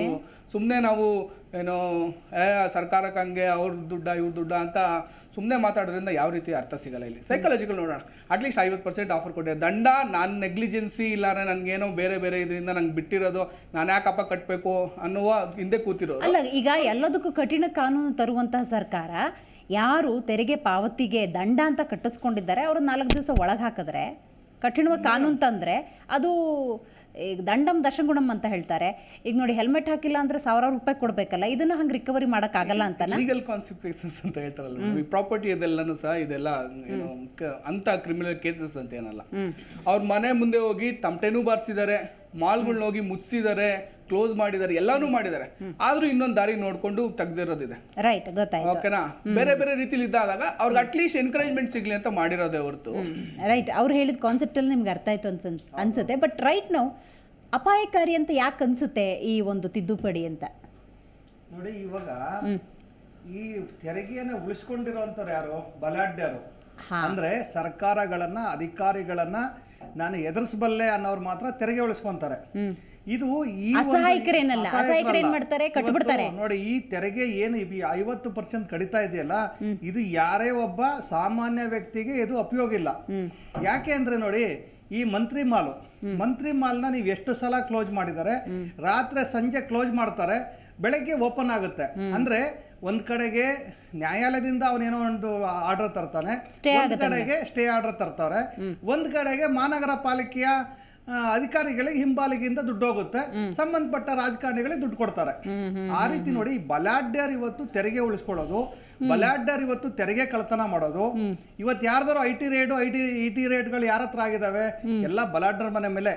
ಇವತ್ತು ನೋಡಿ, ಈ ಒಂದು ಏನು 50% ತೆರಿಗೆ ಕಡಿತನ ಇವರು ಮಾಡಬೇಕು. ಆಯ್ತು, ಸರ್ಕಾರಕ್ಕೆ ಏನಾದರೂ ಬಡವರ ಮೇಲೆ ಕಾಳಜಿ ಇದೆ, ಹೌದಪ್ಪ, ಬಡವರಿಗೆ ಅಕ್ಕಿ ಕೊಡ್ತಾರೆ, 2000 ರೂಪಾಯಿ ಕೊಡ್ತಾರೆ ಅಂತ ನಾವು ಇಟ್ಕೊಳ್ಳೋಣ. ಬಡವರ ಮೇಲೆ ಗ್ಯಾರಂಟಿ ಇವರಿಗೆ ಕಾಳಜಿ ಇದ್ರೆ, ಬಡವರು ಸ್ಲಮ್ ಇವಾಗ ಇರುವಂತ ಜಾಗಗಳು ಅವರು 10ಕ್ಕೆ 10 ಅಡಿ ಇರ್ತಾವೆ ಮನೆಗಳು. ಅಮ್ಮಮ್ಮ ಅಂದ್ರೆ 600 ಅಡಿ ಮನೆ ಇರ್ತವೆ. ನಾವು ಹೇಳ್ತೇವೆ ಒಂದನ್ನ, ಈ ತೆರಿಗೆ ಏನು 50% ಕಡಿತಾ ಇದೆಯಲ್ಲ, ಇದನ್ನ ನೀವು 10 ಅಡಿಯಿಂದ ಒಂದು 1200 ಅಡಿಗೆ ಮಾಡಿ. 1200 ಅಡಿವರೆಗೆ ಯಾರು ಸಾಮಾನ್ಯರು ವಾಸ ಮಾಡುವಂತ ಜಾಗಗಳು. 1200 ಅಡಿಗೆ ನೀವು 50% ಅಲ್ಲ, ನೀವು 75% ಕಡಿತ ಕೊಡ್ಸಿ, ಅವಾಗ ನಾವು ಒಪ್ಕೊಂತೀವಿ. ಇದು ಸಾಮಾಜಿಕ ಕಳಕಳಿ ಸರ್ಕಾರ, ಇದು ಸಾಮಾಜಿಕವಾಗಿ ಬಡವರಿಗೆ ಪರ ನಿಂತಿದೆ, ಬಡವರಿಗೆ ಆಸ್ತಿ ತೆರಿಗೆ ಕಟ್ಟೋದಕ್ಕೆ ಅನುಕೂಲವಾಗುತ್ತೆ ಅಂತ ನಾವು ಹೇಳ್ಬೋದು. ಆದ್ರೆ ಇವತ್ತು ಇಲ್ಲಿ ಯಾವುದೇ ಒಂದು ಇದಿಲ್ಲ, ಒಂದು ಮೆಜರ್ಮೆಂಟ್ ಇಲ್ಲ. ನೀವು 600 ಅಡಿ ಮನೆ ಕಟ್ಕೊಂಡವನಿಗೂ 50% ಕಡಿತ, ನೀವು ಅದನ್ನೇ ಮಾಲಲ್ಲಿ ಸಾವಿರಾರು ಲಕ್ಷಾಂತರ ರೂಪಾಯಿ ಬಾಡಿಗೆ ಬರೋಂಥ ಮಾಲಿಗೂ ಸಮೇತ ನೀವು 50% ಕಡಿತ ಅಂದ್ರೆ ಇದು ಯಾರನ್ನ ಉದ್ಧಾರ ಮಾಡುವಂತ ಇದು ಈ ತೆರಿಗೆ ಕಡಿತ ನಾವು ಕೇಳಬೇಕಾಗುತ್ತೆ. ಇವತ್ತು ಜನಸಾಮಾನ್ಯರು ಅರ್ಥ ಮಾಡ್ಕೋಬೇಕು. ನಿಮ್ಗೆ ಏನೋ ಒಂದು ಭಾಗ್ಯ ಕೊಡ್ತಾರೆ ಅಂತ ತಕ್ಷಣ ಸರ್ಕಾರ ಒಳ್ಳೇದು ಅಂತಲ್ಲ. ಈ ರೀತಿ ದುಡ್ಡನ್ನ, ನಮ್ಮ ಸರ್ಕಾರದ ನಮ್ಮ ತೆರಿಗೆ ದುಡ್ಡನ್ನ, ನಾವು ಬೆವರು ಸುರಿಸಿ ಕೊಟ್ಟಂತ ತೆರಿಗೆ ದುಡ್ಡನ್ನ ಯಾಕೆ ಕೊಡ್ತೇವೆ? ಬೆಂಗಳೂರು ಅಭಿವೃದ್ಧಿ ಆಗ್ಲಿ ಅಂತ ಕೊಡ್ತೇವೆ. ಅಂತ ತೆರಿಗೆ ದುಡ್ಡಲ್ಲಿ ನೀವು ಅದನ್ನ ಒಬ್ಬ ದಂಡ ಹಾಕೋದೇನಕ್ಕೆ? ಅವನು ತಪ್ಪು ಮಾಡಿದೀಯಾ, ಕಟ್ಟಬಹುದು ನೀವು ಅಂತ ಹೇಳುತ್ತೆ. ದಂಡದ ಅರ್ಥ ಏನು? ದಂಡ ಹಾಕೋದ್ರಿಂದ ತಪ್ಪು ಮಾಡಿದ್ದಾರೆ, ಮತ್ತೆ ನೀವು ತಪ್ಪು ಮಾಡಬೇಡ ಅಂತ. ಅಂದ್ರೆ ನೀವು ದಂಡ ಹಾಕಿ ತಪ್ಪು ಮಾಡಿರೋ ವ್ಯಕ್ತಿಗೆ ನೀವು 50% ಕಡಿದಾಕ್ ಮಾಡ್ತೀರಾ ಅಂದ್ರೆ ಅವನು ಈ ಸಲ ಕಟ್ತಾನೆ, ಮತ್ತೆ ಇನ್ನು 15 ವರ್ಷ ಪೆಂಡಿಂಗ್ ಇಟ್ಕೊಂತಾನೆ. ಇನ್ಯಾವುದೋ ನಮ್ಮ ಸರ್ಕಾರ ಬರುತ್ತೆ, ಮತ್ತೆ ನನಗೆ ರಿಯಾಯಿತಿ ಕೊಡ್ಬೋದು, ಮನ್ನಾ ಮಾಡ್ಬೋದು ಅಂತ ಹೇಳ್ತಾರೆ. ಇದು ಯಾವ ರೀತಿ ನಾವು ಒಂದು ಅವರಿಗೆ ಶಿಕ್ಷೆ ಕೊಟ್ಟಂಗೆ ಆಗುತ್ತೆ? ದಂಡಕ್ಕೆ, ಅಪರಾಧಕ್ಕೆ ಮತ್ತೆ ಏನು ಬೆಲೆನೇ ಇಲ್ಲ. ಅಲ್ಲಿ ಯಾರು ಬೇಕಾದ್ರೂ ಮಾಡ್ತಾರೆ. ದುಡ್ಡಿರೋರು, ಸರ್ಕಾರ ಎದುರಿಸೋರು, ಅಧಿಕಾರಿಗಳನ್ನ ಎದುರಿಸೋರು ಮಾಡ್ತಾರೆ. ಯಾರೊಬ್ಬ ಅಧಿಕಾರಿ ಹೋಗಿ ಕಡಕ್ಕಾಗಿ ನಿಂದು ಕಟ್ಟಪ್ಪ ಅಂದ್ರೆ ಸುಮ್ನಿರಪ್ಪ, ಲಾಸ್ಟ್ ಹೋದ ವರ್ಷ ನಮ್ಮ ಕಾಂಗ್ರೆಸ್ ಸರ್ಕಾರ ಇತ್ತು 50% ಕಡಿತ ಮಾಡಿದರೆ, ಮುಂದೆ ಯಾವ್ದೋ ನಮ್ಮ ಸರ್ಕಾರ ಬರುತ್ತೆ ಅವತ್ತಾಗುತ್ತಿಲ್ಲ, ನೀನು ಎತ್ತಂಗಡಿ ಮಾಡ್ಬಿಡ್ತಾರೆ ಅಂತ ಅವ್ರನ್ನ ಭಯ ಪಡಿಸೋ ಕೆಲಸ ಮಾಡ್ತಾರೆ. ಈ ರೀತಿ ಕೆಲಸಗಳಾಗುತ್ತೆ. ದಯಮಾಡಿ ನೀವೇನಾದ್ರು ಸಾಮಾನ್ಯ ಜನಗಳಿಗೆ 600 ಅಡಿ 1200 ಅಡಿವರೆಗೂ ಸಾಮಾನ್ಯ ಜನಗಳು ವಾಸ ಮಾಡುವಂತ ಮನೆಗಳಿರ್ತವೆ, ಅದಕ್ಕೆ ಬೇಕಾದ್ರೆ 75% ನೀವು ಕೊಡಿ. ಅದು ಬಿಟ್ಟು ಈ ಒಂದು ಮಾಲ್ಗಳಿರ್ಬೋದು, ದೊಡ್ಡ ಮಾಲ್ಗಳಿರ್ಬೋದು, ಎಲ್ಲರೂ ಇದೆ, ಎಲ್ಲಾ ರಾಜಕಾರಣಿಗಳದ್ದು ಮಾಲ್ಗಳಿದಾವೆ. ಇವತ್ತು ಇಲ್ಲಿ ಲುಲು ಮಾಲು, ಮಂತ್ರಿ ಮಾಲು, MTR ಮಾಲು, ಈ ತರ ಹಲವಾರು ಮಾಲ್ಗಳಿದಾವೆ. ಇವ್ರದೆಲ್ಲ ಕಡಿತ ಮಾಡೋದ್ರಿಂದ ತೊಂದರೆ ಆಗುತ್ತೆ. ನಮ್ಮ ತೆರಿಗೆ ದುಡ್ಡನ್ನ ನೀವು ವೇಸ್ಟ್ ಮಾಡಬೇಡಿ. Right. ಬೆಂಗಳೂರು ಅಭಿವೃದ್ಧಿ ಬಳಸ್ಕೊಳ್ಳಿ ಅಂತ ಹೇಳ್ತಾ ಈ ಏನು ಒಂದು ಇದನ್ನ ನಾವು ಇದಕ್ಕೆ ವಿರೋಧವಾಗಿದ್ದಾವೆ. ರೈಟ್ ಗೊತ್ತಾಯ್ತು. ಪ್ರಸಾದ್ ಅವರೇ, ಆಗಲೇ ಸ್ವಲ್ಪ ಗೊಂದಲ ಆಯಿತು ನೋಡಿ. 2700 ಕೋಟಿ ಮತ್ತು ಪಾಲಿಕೆಗೆ ಸುಮಾರು 1000 ಕೋಟಿಯಷ್ಟು ಆಸ್ತಿ ತೆರಿಗೆ ಬರುತ್ತೆ ಅಂತ ಹೇಳಿ, ಅದು ಸ್ವಲ್ಪ ಎಕ್ಸ್ಪ್ಲೇನ್ ಮಾಡ್ಬೋದಾ ಪ್ರಸಾದ್ ಅವರೇ? ಪ್ರಸಾದ್ ಅವರೇ, ಕೇಳಿಸ್ತಾ ಇದೆಯಾ ನಾನು ಮಾತಾಡೋದು? ಓಕೆ, ಸಂಪರ್ಕ ಸಾಧ್ಯವಾಗ್ತಾ ಇಲ್ಲ. ಎಷ್ಟರ ಮಟ್ಟಿಗೆ ಅಂದರೆ ರಾಘವೇಂದ್ರ ಅವರೇ, ಆಗಲೇ ನಾನು ಮಾತಾಡ್ತಿದ್ದಂಗೆ ಏನದು ರಾಜಕಾಲುವೆಯಲ್ಲಿ ಮನೆ ಕಟ್ಟೋರಿಂದ ಹಿಡಿದು ಬೆಂಗಳೂರು ವ್ಯಾಪ್ತಿಯಲ್ಲಿ ಸೈಡ್ ತೊಗೊಳ್ಳೋರು, ಯಾವ ಖಾತೆ ಆದರೂ ಆಗಿರಲಿ, ಸೈಡ್ ತಗೊಂಬೋಣ, ಮುಂದೊಂದು ದಿವಸ ಚೇಂಜ್ ಆಗ್ಬೋದು ಅನ್ನೋ ಒಂದು ಮನೋಭಾವ ಬರುತ್ತೇನೋ ಅಂತ. ಅಲ್ಲ ನೋಡಿ, ಇವಾಗ ಏನಾಯ್ತು, ರಾಜಕಾಲುವೆ ವಿಷಯಕ್ಕೆ ಬರೋಣ. ಮಹದೇವಪುರದವರೆಗೂ ಅಮಾಯಕರ ಮನೆಗಳನ್ನ ಒಡ್ಕೊಂಡು ಹೋದ್ರು ಇವರು. ಅಮಾಯಕ ಪ್ರಾಪರ್ಟಿಗಳನ್ನ ಒಡೆದು ರಾಜೋರೋಷವಾಗಿ ಒಡೆದ್ರು. ಯಾರೋ ಒಬ್ರು ಪಾಪ ಕಾಂಪೌಂಡಿಗೆ ನೇಣು ಹಾಕೊಳಕ್ ಹೋದ್ರು, ಒಬ್ಬ ಗಂಡ ಹೆಂಡತಿ ಸೀಮೆ ಎಣ್ಣೆ ಪೆಟ್ರೋಲ್ ಸುರ್ಕೊಂಡು ಬೆಂಕಿ ಹಚ್ಕೊಳಕ್ ಹೋದ್ರು. ಆದ್ರೂ ಸಹ ಸ್ವಲ್ಪನೂ ಕನಿಕರ ತೋರದೆ ಇವರು ಆ ರೀತಿ ಎಲ್ಲದನ್ನು ಒಡ್ಕೊಂಡು ಅವ್ರನ್ನ ತೆರವುಗೊಳಿಸ್ಕೊಂಡು ಹೋಗ್ತಾರೆ. ಲಾಸ್ಟ್ ಈಗ ಒಂದು 4 ತಿಂಗಳ ಹಿಂದೆ ಇದೇ ರಾಜಕಾಲುವೆ ಎಲೆಕ್ಷನ್ಕಿಂತ ಮುಂಚೆ. ಆದ್ರೆ ನೀವು ಬರ್ತಾ ಏನಾಗುತ್ತೆ, ಯಾರೋ ಬಲಾಢ್ಯರು ಅರವಿಂದ್ ನಿಂಬಾಳಿ ಅಂತವ್ರು ಬೇರೆ ಬೇರೆ ಅಲ್ಲಿಂದ ಏನು ಮಹದೇವಪುರ ಕ್ಷೇತ್ರದಲ್ಲಿ ಕೆಲ ಬಲಾಢ್ಯ ರಾಜಕಾರಣಿಗಳು, ಮಹಾಪೌರರು ಏನು ಮಾಜಿ ಅವರೆಲ್ಲ ಇದಾರಲ್ಲ, ಅವರೆಲ್ಲ ಒಂದು ಕೋರ್ಟ್ ಸ್ಟೇ ತಂದ್ಬಿಟ್ರು ಅಂತ ಹೇಳ್ಬಿಟ್ಟು ಅಲ್ಲಿ ಸ್ತಬ್ಧ ಮಾಡ್ತಾರೆ. ಇವತ್ತು ಬಡವರ ಪಾಲಿಗೆ ಸರ್ಕಾರ ಇರ್ಬೋದು, ಮಹಾನಗರ ಪಾಲಿಕೆ ಇರ್ಬೋದು, ಎಲ್ಲ ಸತ್ತೋಗಿದೆ. ಭ್ರಷ್ಟಾಚಾರ ಸಂಸ್ಥೆಯಾಗಿ ನಿರ್ಮಾಣ ಆಗಿದೆ. ಅದನ್ನ ನಾವು ಯಾವತ್ತೂ ಹೇಳ್ತಾ ಇರ್ತೇವೆ. ಇವತ್ತು ನೋಡಿ, ಒಂದು ತೆರಿಗೆ ಕಟ್ಟಿ ಒಬ್ಬನ ಗಾಡಿ ತಗೊಂತಾನೆ. ಗಾಡಿ ತಗೊಂಡ್ರೆ ಅಲ್ಲಿ ಆ ಒಂದು ಪಾರ್ಕಿಂಗ್ ವ್ಯವಸ್ಥೆಗೆ ಇಂಥದೇ ರೂಲ್ಸ್ ರೆಗ್ಯುಲೇಷನ್ ಇರುತ್ತೆ, ಆದ್ರೆ ಅದನ್ನ ಮಾಡಲ್ಲ. ಇವತ್ತು ನೋಡಿ, ನಮ್ಮ ಆಂಬುಲೆನ್ಸ್ಗಳು ನೀವು ನೋಡಿ, ಯಾವುದೇ ಆಸ್ಪತ್ರೆಗಳಲ್ಲಿ ನೋಡಿ, ಪಾಪ ಆಂಬುಲೆನ್ಸ್ಗಳು ಅವರ ಹೆಂಡ್ರ ಮಕ್ಕಳ ಜೀವವನ್ನು ಬದಿಗೊತ್ತಿ, ಅಂದ್ರೆ ಡ್ರೈವರ್ನ ಜೀವ ಬದಿಗೊತ್ತಿ ಅವನು ಎಮರ್ಜೆನ್ಸಿ ಡ್ಯೂಟಿ ಮಾಡ್ತಾ ಇರ್ತಾನೆ. ಅಂತ ಒಂದು ಆಂಬುಲೆನ್ಸ್ ಗಳಿಗೆ ಇವತ್ತು ಸರಿಯಾದ ಪಾರ್ಕಿಂಗ್ ವ್ಯವಸ್ಥೆಗಳಿಲ್ಲ. ಹೇಗೆ ನಾಯಿ ರೀತಿ ನೋಡ್ತಾರೆ, ಅಲ್ಲಿ ಸೆಕ್ಯೂರಿಟಿಗಳು ಬೆದರಿಸೋ ಕೆಲಸ ಇದೆ. ನಿಮಾನ್ಸ್ ಇರ್ಬೋದು, ಜಯದೇವ ಇರ್ಬೋದು, ಈ ಕೆಂಪೇಗೌಡ ಆಸ್ಪತ್ರೆ ಇರ್ಬೋದು, ಆ ಒಂದು ಆಂಬುಲೆನ್ಸ್ ಡ್ರೈವರ್ನ ನಾಯಿಗಳ ರೀತಿ ನೋಡ್ತಾ ಇದ್ದಾರೆ ಇವತ್ತು. ಒಂದು ಕೆಲಸನ ಮಹಾನಗರ ಪಾಲಿಕೆ ಟ್ಯಾಕ್ಸ್ ಕಟ್ಟಿದೀವಿ ಅಂದ್ಮೇಲೆ ಸರಿಯಾದ ಸ್ಥಳಾವಕಾಶ ಕೊಡೋದು ಸರ್ಕಾರದ ಕರ್ತವ್ಯ, ಮಹಾನಗರ ಪಾಲಿಕೆ ಕರ್ತವ್ಯ. ರೈಟ್, ಮಾತಾಡ್ತೀನಿ ನಾನು. ನಿಯಮ ಬಾಹಿರವಾಗಿ ನಡ್ಕೊಂಡ್ರೂ ಕೂಡ ಈ ಕಾನೂನಿನ ಅಡಿಯಲ್ಲಿ ಅವಕಾಶ ಇದೆ ಅನ್ನೋದಾದರೆ, ನೀವು ತೆರಿಗೆ ಏನಿದೆ ಅದನ್ನು ಕಟ್ಟದೇ ಇದ್ದದಕ್ಕೆ ದಂಡ ಹಾಕಿದ್ದಾರೆ, ಆ ದಂಡ ಹಾಕಿದ್ರಲ್ಲೂ ರಿಯಾಯಿತಿ ಅನ್ನೋದಾದರೆ ಸ್ವಲ್ಪ ಸಮಾಜದ ಸ್ವಾಸ್ಥ್ಯವನ್ನು ಅಪಾಯಕಾರಿಯತ್ತ ತಗೊಂಡು ಹೋಗ್ತಿದ್ಯಾ ಅನ್ನುವಂಥ ಸಹಜ ಪ್ರಶ್ನೆ ಮೂಡುತ್ತೆ. ಏನೇ ಗುಡ್ ವಿಷನ್ ಇರ್ಬೋದು, ರಿಕವರಿ ಮಾಡ್ಬೋದು, ಆದಾಯದ ಕ್ರೋಢೀಕರಣ ಆಗುತ್ತೆ ಅನ್ನುವಂಥ ಹೋಪ್ ಇರ್ಬೋದು, ಬಟ್ ಅದು ಎಷ್ಟರ ಮಟ್ಟಿಗೆ ಅನ್ನೋದು ಸದ್ಯದ ಪ್ರಶ್ನೆ. ಅದರ ಬಗ್ಗೆ ಮಾತಾಡೋಣ. ದಂಡ 50% ಕಡಿತ. ರಾಘವೇಂದ್ರ ಅವರು, ನೀವು ತಿಳಿಸ್ಬೇಕು, ಇವತ್ತೇನೋ ಈ ರೂಲ್ಸ್ ಬಂದಿದೆ, ವೆಲ್ ಆ್ಯಂಡ್ ಫೈನ್, ಏನೋ ಮಾಡ್ತಾ ಇದ್ದಾರೆ ಸರ್ಕಾರದವರು ರಿಕವರಿ ಮಾಡೋದಕ್ಕೆ ಅಂತ ಅಂದ್ಕೊಳ್ಳೋಣ. ಯಾಕೆ ಇಷ್ಟು ದಿವಸ ಫೇಲ್ ಆದ್ರೆ ಹಂಗಾದ್ರೆ ಟು ಸೀಸ್? ಅದು ಕಡೆ ಪಕ್ಷ ಅವ್ನು ದಂಡ ಕಟ್ಟಿಲ್ಲ ಅಂದ್ರೆ ಒಂದು ಪ್ರಾಪರ್ಟಿನಾರು ಸೀಸ್ ಮಾಡ್ಬೋದಾಗಿತ್ತು. ಅಂದರೆ there are so many procedures ಮಾಡೋದಾಗಿದ್ದರೆ, ಮಾಡೋ ಇಚ್ಛೆ ಇದ್ದಿದ್ರೆ. ನೀವಾಗಲೇ ನಿಮ್ಮದೇ ಎಕ್ಸಾಂಪಲ್ ಕೊಡ್ತಾ ಇದ್ರಿ, 6,000 ರೂಪಾಯಿ ನೀವು ತೆರಿಗೆ ಕಟ್ತೀರಿ ಅನ್ನೋದಾದರೆ 3 ವರ್ಷ ನೀವು ಆ ತೆರಿಗೆ ಕಟ್ಟಿಲ್ಲ ಅಂತ ಹೇಳಿದ್ರೆ 300 ರೂಪಾಯಿ ಪರ್ ಇಯರೋ ಪರ್ ಮಂತ್ ನಿಮಗೆ ಹಾಕ್ತಾ ಇದ್ದಾರೆ ದಂಡ ಅನ್ನೋದಾದರೆ, ಕಡೆ ಪಕ್ಷ ಆ ದಂಡನಾದರೂ ರಿಸೀವ್ ಮಾಡ್ಬೋದಾಗಿತ್ತು, ಅಥವಾ ಪ್ರಾಪರ್ಟಿನೇ ಸೀಸ್ ಮಾಡ್ಬೋದಾಗಿತ್ತು, ಅರೆಸ್ಟ್ ಆದರೂ ಮಾಡ್ಬೋದಾಗಿತ್ತು, ನೋಟಿಸ್ಗಳ ಮೇಲೆ ನೋಟಿಸ್ ಕೊಟ್ಟಿರ್ಬೋದು, ಬಟ್ ಆ್ಯಕ್ಷನ್ ಕರೆಕ್ಟಾಗಿ ತೊಗೊಂಡಿದ್ದಾರೆ ಅಂತ ನನಗೆ ಅನಿಸ್ತಾ ಇಲ್ಲ. ಫಾರ್ ಎಕ್ಸಾಂಪಲ್, ಮೊನ್ನೆ ಒಂದು ಇನ್ಸಿಡೆಂಟ್ ಆಯ್ತಾ, ನಾನು ಸೋಷಿಯಲ್ ಮೀಡಿಯಾ ಅಂತ ರಾಕ್ ಲೈನ್ ಮಾಲ್ ಹೌದು ಆಯ್ತಾಯ್ತು. ಸೊ ಅದು ಒಂದು ಇನ್ಸಿಡೆಂಟ್ ಅಷ್ಟೇ. ಈಗೇನಾಯ್ತು, ಅವರು ಕೋರ್ಟಿನ ಮೊರೆ ಹೋದ್ರು, ಬರ್ತಾರೆ, ಇದೆಲ್ಲ ಆಗ್ತಾರೆ, ಅಗೇನ್ ರಿಓಪನ್ ಆಗುತ್ತೆ, ಮುಗಿತದೆ. ಯಾಕೆ ಅಷ್ಟೊಂದು ಕಟ್ಟಬೇಕು ನಾವು, ಏನು ದಂಡನೇ ಅಷ್ಟಿದೆ, ಅಂದ್ರೆ ಫೈನ್ ಮೊತ್ತನೇ ಅಷ್ಟಿದೆ, ಯಾಕೆ ಕಟ್ಟಬೇಕು, ನೋಡ್ಕೊಂಡು ತಳ್ಕೊಂಡು ಹೋಗೋಣ ಅಂತ ಅವ್ರಿಗೆಲ್ಲ ಎನ್ಕರೇಜ್ ಮಾಡೋದಕ್ಕೆ ಇದು ಮಾಡಿರೋದೇ ಹೊರತು, ಇದು ಒಂಥರ ಇದು ಒಂದು ಏನು ಕ್ಯಾರೆಟ್ ಕೊಟ್ಟು ಹಲ್ವಾ ಕೊಟ್ಟು ತಗೊಳಂಗೆ ಒಂದು ಮೆಥಡೇ ಹೊರತು ಇದರಿಂದ ಅಲ್ಲ. ವೈ ದೇ ಹ್ಯಾವ್ ಫೇಲ್ಡ್ ಅಂತ, ಯಾಕೆ ಫೇಲ್ ಆದ್ರು? It's system failure madam. It's system failure, it's totally system failure. ಅದನ್ನ ನಮ್ಮ ಸ್ನೇಹಿತರಾದಂಥ ರಾಘವೇಂದ್ರ ಅವರು ಹೇಳ್ತಾ ಇದ್ರು. ಬಹಳಷ್ಟು ಜನ ನಮ್ಮ ಏನು ಪ್ರಭಾವಿಗಳಿದೆ, ದೊಡ್ಡ ದೊಡ್ಡ ಕಾಂಪ್ಲೆಕ್ಸ್ಗಳು, ಮಾಲ್ಸ್ಗಳೆಲ್ಲ ಇರುತ್ತೆ, ಅದನ್ನು ಸಹ ರಿಕವರಿ ಮಾಡ್ಕೊಳಕ್ ಆಗದಿರೋ ಅಷ್ಟು ಅಂತಹ ಬಲಾಢ್ಯ ಅಧಿಕಾರಿಗಳಿಲ್ದಿರೋದು ನಮ್ಮ ಏನು BBMPಯ ದುರದೃಷ್ಟಕರ. ಈ ಎಲ್ಲಾ ಉದ್ದೇಶಗಳಿಂದ ಏನಾಗಿದೆ ಅಂತ ಹೇಳಿದ್ರೆ, ಪ್ರಾಪರ್ಟಿ ಟ್ಯಾಕ್ಸ್ ನ ಕಲೆಕ್ಟ್ ಮಾಡ್ಕೊಳಕ್ಕಾಗಿಲ್ಲ, ಪ್ರಾಪರ್ಟಿ ಟ್ಯಾಕ್ಸ್ ಅಲ್ಲಿ ಕಡಿಮೆ ಆಗ್ತಾ ಇಲ್ಲ, ಕಡಿತ ಆಗ್ತಾ ಇಲ್ಲ, ಇದು ದಂಡದಲ್ಲಿ ಕಡಿತ ಆಗ್ತಾ ಇರೋದು. ಪ್ರಾಪರ್ಟಿ ಟ್ಯಾಕ್ಸ್ ಅಲ್ಲಿ ಕಡಿತ ಆಗ್ತಾ ಇದೆ ಅಂತ ಹೇಳಿದ್ರೆ ಹೋರಾಟ ಮಾಡಬೇಕಾಗುತ್ತೆ. ಹೌದು. ಇದು ದಂಡದಲ್ಲಿ ಕಡಿತ ಆಗ್ತಾ ಇರೋದು. ಅಂದ್ರೆ ನನ್ನ ನೆಗ್ಲಿಜೆನ್ಸಿಯಿಂದನೋ ಅಥವಾ ನನ್ನ ಅಸಹಾಯಕತೆಯಿಂದನೋ ನನ್ಗೇನು ಕಟ್ಟಕ್ಕಾಗದೆ ಇಂದನೋ ಇಲ್ಲ ನನ್ನ ಅಸಡ್ಡೆಯಿಂದನೋ ಇಲ್ಲ ಅಂದ್ರೆ ಕಾನೂನಿನಲ್ಲಿರುವಂತಹ ತೊಡಕುಗಳಿಂದ ಕಟ್ಟದೇ ಇರೋರಿಗೆ ಈಗ್ಲಾರು ಕಟ್ರಪ್ಪ ಇಷ್ಟಂತ ಇದು ಮಾಡ್ಕೊಂಡಿದೆ. ಇದು ಪರ್ಟಿಕ್ಯುಲರ್ ಟೈಮ್ ಮಾತ್ರ ಬಿಡ್ತಾರೆ, ಇದೊಂದು ತಿಳ್ಕೊಬೇಕು. ಕಳೆದ 5 ವರ್ಷಗಳಿಂದ ಯಾರ್ಯಾರು ಇದು ಮಾಡಿಲ್ಲ, ಕಳೆದ 5 ವರ್ಷಗಳಿಂದ ಅವ್ರಿಗೆ ಆಮೇಲೆ ಪರ್ಟಿಕ್ಯುಲರ್ ಟೈಮ್ ಇರ್ತದೆ. ಇನ್ನೂ BBMP ಗೈಡ್ಲೈನ್ಸ್ ಬಂದಿಲ್ಲ, ಇದು ಸರ್ಕಾರದ ಸುತ್ತೋಲೆ ಮಾತ್ರ. BBMP ಗೈಡ್ಲೈನ್ಸ್ ಇನ್ನೂ ಬರ್ತದೆ. ಅದಕ್ಕೇನೇನು ಇಷ್ಟು 2 ತಿಂಗಳು ಬಿಡ್ತೀವೋ 3 ತಿಂಗಳು ಬಿಡ್ತೀವ, ಇದು ಬಿಟ್ರೆ ಮುಗ್ದೋಯ್ತು, ಇದೊಂದು ಚಾನ್ಸ್. ಇದಾಗಿ ನೀವು ಇದು ಮಾಡ್ಕೊಂಡಿಲ್ಲ ಅಂತ ಹೇಳಿದ್ರೆ ನಾವು ಸೀಸ್ ಮಾಡ್ಬೇಕಾ ಇಲ್ಲ ಇನ್ನೊಂದು ಮತ್ತೊಂದು ಕಠಿಣ ಕ್ರಮಗಳನ್ನ ತಗೋಬೇಕಾ, ಅದನ್ನೂ ಬಿಡ್ತಾರೆ. ಯೂಶಲಿ ಈ ರೂಲ್ಸ್ ಅಕ್ಸೆಪ್ಟ್ ಮಾಡ, ಯಾಕೆಂದರೆ ಅಂಗೀಕಾರನೂ ಆಗಿದೆ, ಸರ್ಕಾರದ ನಿರ್ಧಾರ ಇದು. ನಮಗೆ ಅನ್ಸೋದಿಲ್ವಾ ರೂಲ್ಸ್ ಯಾಕೆ ಬೇಕಂಗಾದ್ರೆ? ಅಲ್ಲ ಅನ್ಸುತ್ತಲ್ವಾ ಸಾಮಾನ್ಯ ಜನರದ್ದು. ನೋಡಿ ಎಷ್ಟೆಷ್ಟು ಕೋಟಿ ಲೂಟಿ ಮಾಡಿ ಒಂದು ಮಾಲ್ ಕಟ್ಟಿದ್ದಾನೆ, ಮಾಲ್ ಕಟ್ಟಿದ್ದಕ್ಕೆ ಟ್ಯಾಕ್ಸ್ ಕಟ್ಟಿಲ್ಲ, ಆ ಟ್ಯಾಕ್ಸ್ ಕಟ್ಟಿಲ್ಲ ಅಂತ ದಂಡ ಹಾಕಿದ್ದಾರೆ, ಆ ದಂಡದಲ್ಲೂ ಕಡಿತ ಕೊಡ್ತಾರೆ ಅನ್ನೋದಾದ್ರೆ ರೂಲ್ಸ್ ಯಾಕೆ ಬೇಕು? ಹೆಂಗೆ ಬೇಕಾದರೂ ಜೀವನ ಮಾಡ್ಬೋದಪ್ಪ. ಹೆಂಗೋ ಹಂಗೋ ನಡೀತಾ ಇಲ್ಲ ಈ ಜೀವನನ. ಹೆಂಗೋ ಹಂಗೋ ಜೀವನದಲ್ಲಿ ಹೆಂಗೋ ಹಂಗಾದ್ರೂ ಸರ್ಕಾರದ ತೆರಿಗೆ ತಗೋಬೇಕು ಅನ್ನೋದೇ ಇದಷ್ಟು. ಆ ಕಡೆ ಪಕ್ಷ ರಿಕವರ್ ಆಗೋದಾದ್ರೂ ಆಗ್ಬಿಡ್ಲಿ, ರಿಕವರಿ ಆಗೋದಾರ ಆಗ್ಲಿ. ಅವ್ನ ದಂಡದ ಜೊತೆಗೆ ಇನ್ನೊಂದು ನಾವು ತಿಳ್ಕೊಬೇಕಾಗಿದ್ದು, ನೀವು ಹೇಳಿದ್ರಿ ಆ 2600 ಕೋಟಿ 2600 ಕೋಟಿ ಬರಬೇಕಾಗಿದ್ದನ್ನ 1,000 50% ಇದಾಗುತ್ತೆ ಅಂದಾಗ 1,000 ಕೋಟಿ ಸರ್ಕಾರದ ರೆವಿನ್ಯೂ ಬರುತ್ತೆ. ಅಟ್ಲೀಸ್ಟ್ ಹೋಗ್ತಾ ಇರೋದನ್ನ ಹೆಂಗೋ ಹಂಗೋ ತಡ್ಕೊಂಡು ಹೋಗ್ತಾರನ್ನ ಬರಬೇಕು ಅಂತ ಹೇಳ್ಬಿಟ್ಟು ಅದಾದ್ಮೇಲೆ ಜಾಹೀರಾತನ್ನು ಬಿಡಬೇಕು ಅಂತಿದೆ ಮೇಡಮ್ ಈ ಸಲ. ಅಂದ್ರೆ BBMP ಆಕ್ಟ್ 2024 ತಿದ್ದುಪಡಿಲಿ ಇದು ಒಂದು ಸಣ್ಣ ಭಾಗ, ಸುಮಾರು ರೆವಿನ್ಯೂ ಮೂಲಗಳನ್ನ ಇಲ್ಲಿ ತಗೊಂಡಿದ್ದಾರೆ. ನನಗೆ ಸಂಕಟ ವಿಪರ್ಯಾಸ ದುರ್ವಿಧಿ ಅಂತ ಏನನ್ಸುತ್ತೆ ಅಂದರೆ ರೂಲ್ಸ್ ಮೇಕರ್ಸೇ ರೂಲ್ಸ್ನ ಬ್ರೇಕರ್ಸು. ಅದು ಆಶ್ಚರ್ಯ ಅಂತ ಅನ್ಸೋದು.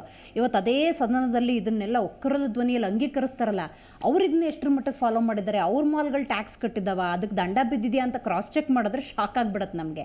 ಈಗ ಜಾಹೀರಾತದ್ದು ಹೇಳಿದ್ರಿ, ಅದೇ ಸದನದಲ್ಲಿ ಅಥವಾ ನಮ್ಮ ವಿಧಾನಸೌಧದಲ್ಲಿ ಕೂತ್ಕೊಳ್ಳೋರ್ದು ಏನಾದರೂ ಒಂದು ಸಣ್ಣ ಪ್ರೋಗ್ರಾಮ್ ಆದರೆ ಎಲ್ಲಿ ನೋಡಿದ್ರೂ ಅವೇ ಜಾಹೀರಾತು, ಎಲ್ಲಿ ನೋಡಿದ್ರು ಅವ್ರದ್ದೇ ಬಂಟಿಂಗ್ಸು, ಎಲ್ಲಿ ನೋಡಿದ್ರು ಅವ್ರದ್ದೇ ಬ್ಯಾನರ್ಸ್. ಯಾಕೆ ಅವ್ರಿಗೊಂದು ನ್ಯಾಯ?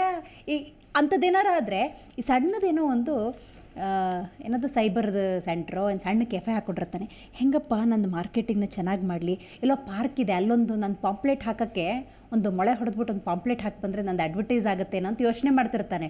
ಯಾಕೆ ಬೇಕಪ್ಪ ದಂಡ ಹಾಕ್ಬಿಡ್ತಾರೆ ಅನ್ನೋ ಭಯದಲ್ಲಿ ಅವನು ಅದನ್ನೂ ಹಾಕೋದಿಲ್ಲ, ಕಷ್ಟಪಟ್ಟು ದುಡಿತಿರ್ತಾನೆ.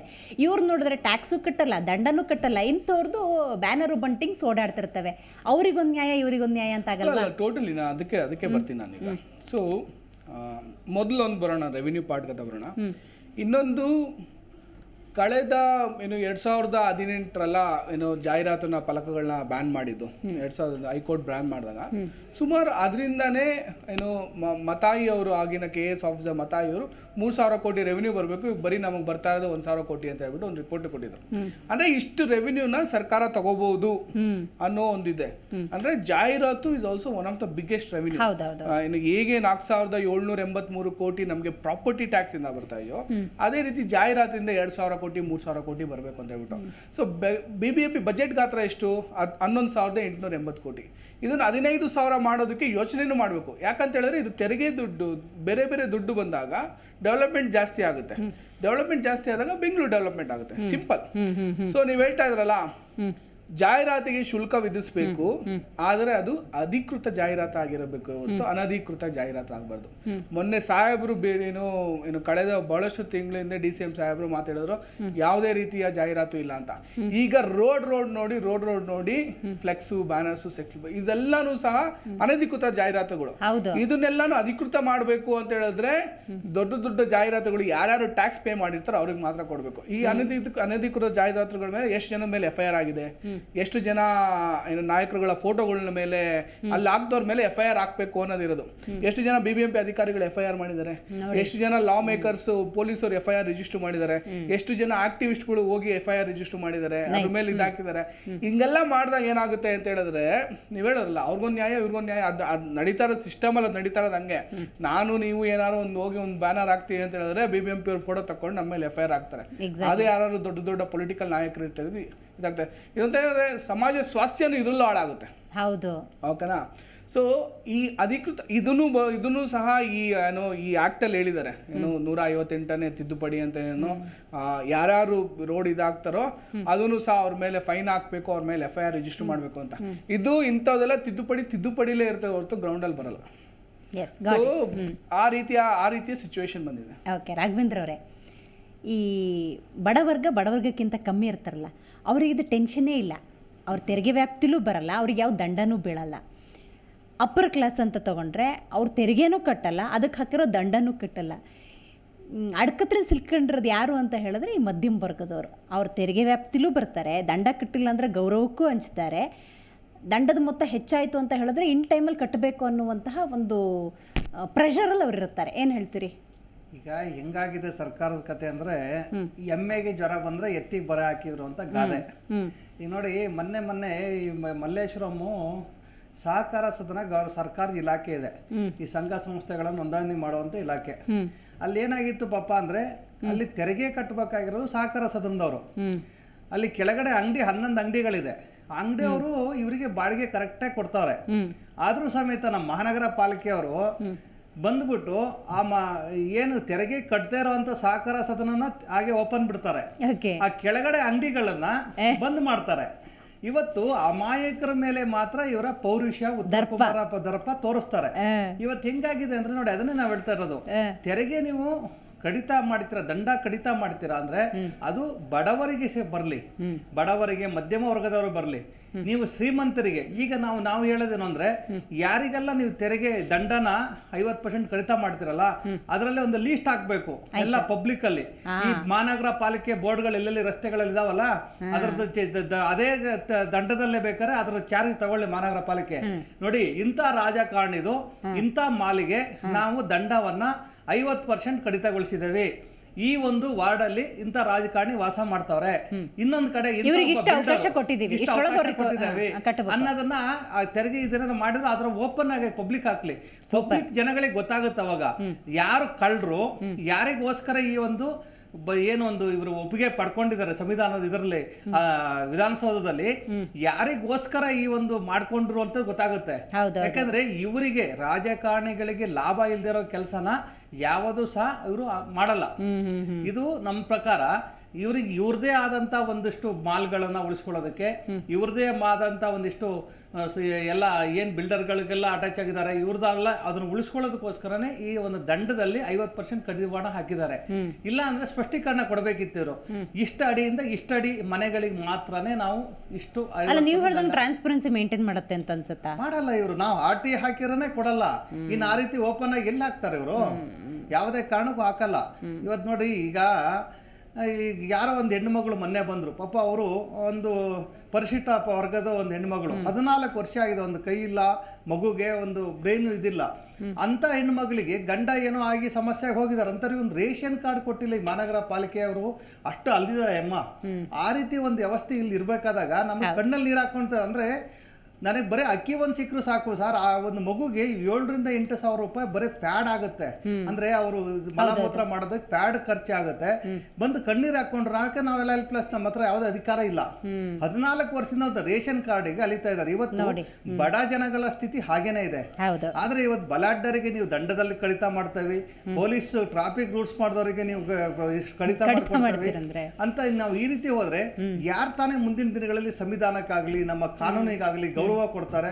ಮುಂದಿನ ದಿನಗಳಲ್ಲಿ ಹೀಗೆ ಬರ್ತಾ ಇದ್ರೆ ಸರ್ಕಾರದಲ್ಲಿ ದುಡ್ಡಿಲ್ಲಪ್ಪ, ನೀನ್ 10 ಮರ್ಡರ್ ಮಾಡಿದ್ಯಾ, 1 ಮಾಡ್ರಿ ಮಾತ್ರ ನಿನ್ ಕೇಸ್ ಹಾಕ್ತವೆ, ಮಿಕ್ಕಿದ್ದೆಲ್ಲ ನಿನ್ನ ಬಿಡುಗಡೆ ಮಾಡ್ಬಿಡ್ತವೆ, ಮುಂದಿನ ದಿನದಲ್ಲಿ ಸರಿ ಹೋಗುವ ಹೇಳೋ ತರ ಕಾನೂನು ಬರ್ಬೋದೇನೋ ಗೊತ್ತಿಲ್ಲ. ನೋಡಿ ಮಾತಾಡ್ತೀನಿ. ರೈಟ್, ನೋಡ್ತಾ ಇದ್ದೀರಲ್ಲ, ಹಿಂಗೆ ರೀಸೆಂಟಾಗಿ ಟ್ರಾಫಿಕ್ ರೂಲ್ಸ್ನ ತಂದ್ರು.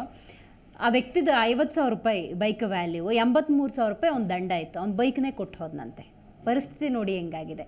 ಸೊ ಇದಕ್ಕೆ ಸಂಬಂಧಪಟ್ಟಂತೆ ಇನ್ನೊಂದಷ್ಟು ಕೂಲಂಕುಷವಾಗಿ ಮಾತಾಡ್ತಾ ಹೋಗೋಣ.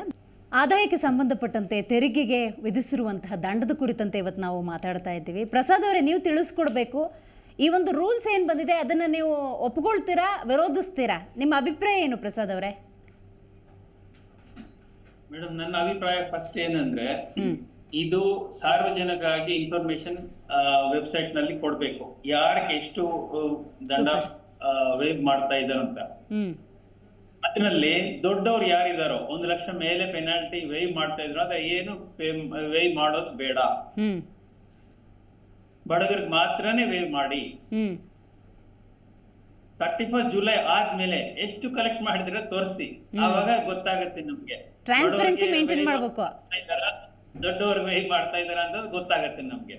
ಹೌದು ಹೌದು ಟ್ರಾನ್ಸ್ಪರೆನ್ಸಿ ಆಗಲ್ಲ ಮೇಡಮ್. ಇದರಲ್ಲಿ ಏನಂದ್ರೆ ಒಂದು ಪಾಸಿಟಿವ್ ನೋಡಿದ್ರೆ ಹಾ. ಎವ್ರಿ ಪ್ರತಿಯೊಂದು ಗವರ್ನಮೆಂಟ್ ಸಾವಿರಾರು ಕೋಟಿ ಋಣ ಮಾಫಿ ಮಾಡ್ತಾ ಇದ್ದಾರೆ.